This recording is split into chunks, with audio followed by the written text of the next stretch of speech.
వికలాంగుల పెన్షన్ 6,000 తక్షణమే ఇవ్వాలి. వికలాంగుల పెన్షన్ తక్షణమే. వికలాంగుల పెన్షన్ 6,000 రూపాయలు తక్షణమే. వికలాంగుల పెన్షన్ 6,000 రూపాయలు తక్షణమే. వృద్ధుల వితంతుల పెన్షన్ 4,000 రూపాయలు తక్షణమే. వికలాంగుల ఐక్యత. సీఎం వికలాంగుల ఐక్యత. మందక సమాజ గారి నాయకత్వం.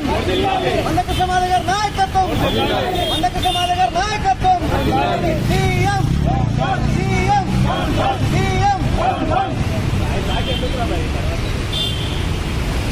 ఈరోజు హైదరాబాద్ ఆధ్వర్యంలో వికలాంగుల అఖిల పోరాట సమితి ఆధ్వర్యంలో వికలాంగుల పెన్షన్ తెలంగాణ గవర్నమెంట్ ముఖ్యమంత్రి రేవంత్ రెడ్డి గారు మొదటి సంతకం ప్రమాణ స్వీకారం చేసిన రోజు మొదటి సంతకం చేశారు. వికలాంగుల పెన్షన్ 6,000 రూపాయలు ఇస్తామని చెప్పి మొదటి సంతకం చేసిన తర్వాత గడిచిన 7 నెలలు గడిచినా కానీ ఇంతవరకు ముఖ్యమంత్రి రేవంత్ రెడ్డి గారికి తెలియకుండా అయిపోయింది. ఆ పెన్షన్ ఇవ్వలేకపోతున్నాడు.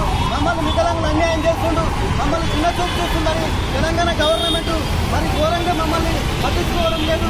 వికలాంగుల బ్యాక్లాగ్ కోర్సులే కానీ, వికలాంగుల సమస్య ఉద్యోగాలే కానీ, వికలాంగుల సమస్య రిజర్వేషన్లే కానీ ప్రతి ఒక్క దాంట్లో కానీ మమ్మల్ని ఎటువంటి పరిస్థితుల్లో కూడా మాకు అన్యాయం జరుగుతుంది.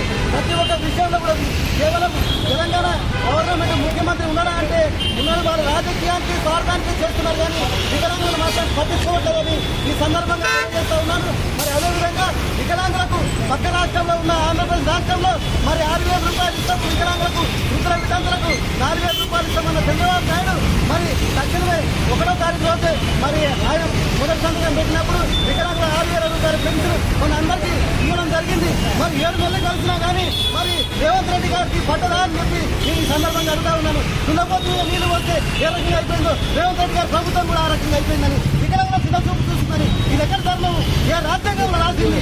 ఏమైనా ఇది కనీసం ఒక వికలాంగులకు చేసే న్యాయమైనా? ఇది వికలాంగులు మాకున్న రిజర్వేషన్ పరంగా 8 లక్షల మంది వికలాంగులు ఉన్నారు తెలంగాణ రాష్ట్రంలో. 8 లక్షల మంది వికలాంగులు ఉంటే 8 లక్షల ఏ ఒక్క వికలాంగులు కూడా ఇవ్వాలా?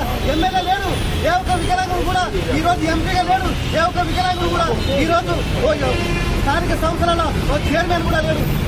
కనీసం ఓ కార్పొరేటర్ పదవి, ఓ చిన్న సీటు సర్పంచ్ సీట్లు కూడా ఇవ్వలేని దౌర్భాగ్యమైన పార్టీ ఏదైనా పార్టీ ఉందంటే అది మన కాంగ్రెస్ పార్టీ అని ఈ సందర్భంగా తెలియజేస్తా ఉన్నాను. ఎందుకంటే మిత్రులారా, ఈ కలెక్టర్ ఆఫీస్ ఆధ్వర్యంలో ఈ ధర్మ కార్యక్రమం చేస్తూ ఉంటే ధర్మ కార్యక్రమంలో మరి వికలాంగుల ఐక్యత, వికలాంగుల